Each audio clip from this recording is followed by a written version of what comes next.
Ladies and gentlemen, let's game into the video. We're going to be discussing AMD's finances yet again.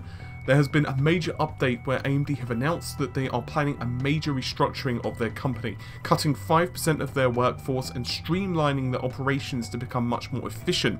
Now, before anyone starts panicking about this, if you're a customer, you won't be affected, and if you're a potential future customer, for example, you're interested in Zen, you also most likely will not be affected by this. The company are going to great lengths to ensure that their engineering talent, the people who are developing the drivers, they are not going to be affected.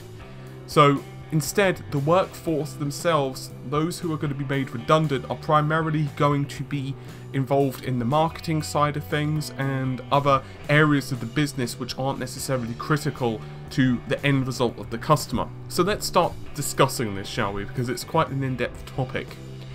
So, one of the key areas they're going to start streamlining, and I guess streamlining, it's a good PR speak, isn't it, streamlining? Anyway, they're going to consolidate the number of real estate facilities that they own. In other words, they're going to cut the amount of buildings and property that they have their names on. It makes sense. At the end of the day, if you can make do with fewer buildings, you might as well. So, property is not cheap, particularly in premium locations, just for the sake of argument. And it just makes sense for them to cut it out and to, you know, ensure that as much stuff can be done under one roof as possible. So I'm 100% behind that decision. Those who are wondering about their custom embedded solutions, the semi-custom solutions, enterprise solutions, they are also going to undergo some changes. It's not necessarily that they're cutting the focus, but they are going to realign them towards their new business model. This means that they're going to appoint new people who are responsible for running those divisions specifically. They're going to form 3 separate teams, and these teams will be divided into business management, the engineering side of things, and sales. Regarding computer graphics, in other words, their Radeon line of graphics cards, they're also going to be making a few changes. They're going to appoint a new person in charge of the Greater China region. His name is Spencer Penn. He's AMD's president in, once again, the Greater China region now. And for Europe, Middle East and Africa, we're going to be seeing Darren Grasby taking charge of the president. Now, once again, just to reiterate, this is part of a larger move on their part with the graphics sales. They're going to be restructuring their sales department and focusing on what they consider to be their priority customers. Now, I'd like to actually know what that means to us at the end of the day. Theoretically, it shouldn't make too much of a difference, but once again, it kind of depends. Now, the plan itself is going to cost quite a bit of cash.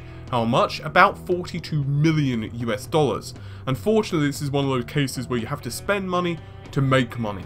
The plan, however, should theoretically save AMD about 67 million, which is pretty impressive, right? So that comes to approximately 26 million and 15 million from the financial years, or sorry, fiscal years of 2015/16. And all of this does tie into what CEOs, or the AMD's new president and CEO, Dr. Lisa Su, actually said when pretty much the day she joined, or rather took over the mantle, as if you will, if you excuse the pun of mantle, of the CEO position. She said that she wanted to simplify the business model, she wanted to refocus AMD's efforts, and she wanted to ensure that the company was as streamlined as possible. Now, of course, a lot of this, once again, is marketing talk. At the end of the day, it isn't the first time AMD have done some restructuring. Back in April of, once again, this year, they started to do some major restructuring in the internal, I guess, internal soul searching. For example, they abandoned dense servers, they shut down C-Micro, and they wanted to focus primarily on traditional server CPUs. They have done a lot of stuff, but at the end of the day, all of this is because they need to save cash. Now, I'm all for this.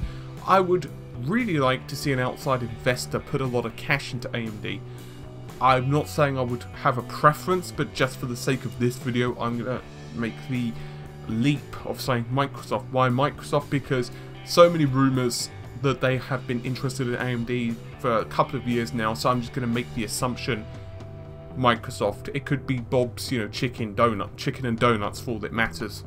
However, if AMD did have a large cash injection or became more streamlined, I genuinely think it would help us as customers in the long run. AMD have some really interesting products coming up. They do, honestly. They have excellent IPs. They have a myriad of fingers in pretty much every pie you could imagine. I mean, honestly, think about it.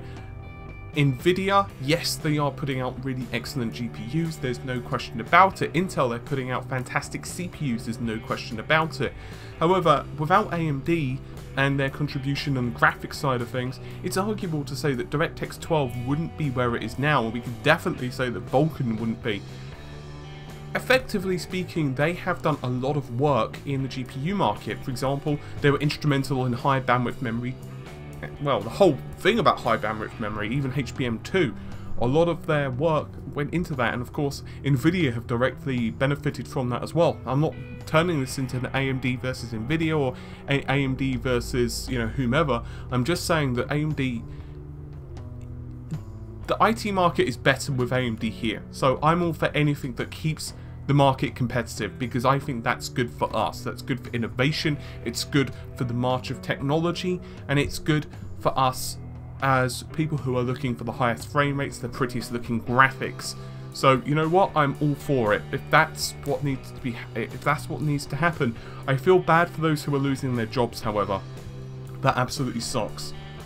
So hopefully those folks can find work soon, because it's never fun to lose a job. It just sucks. Whew. Let's hope that AMD are on a better road, shall we? Anyway, I'm going to get going. Hopefully you've enjoyed the video. I'll see you soon. Take care. Bye for now.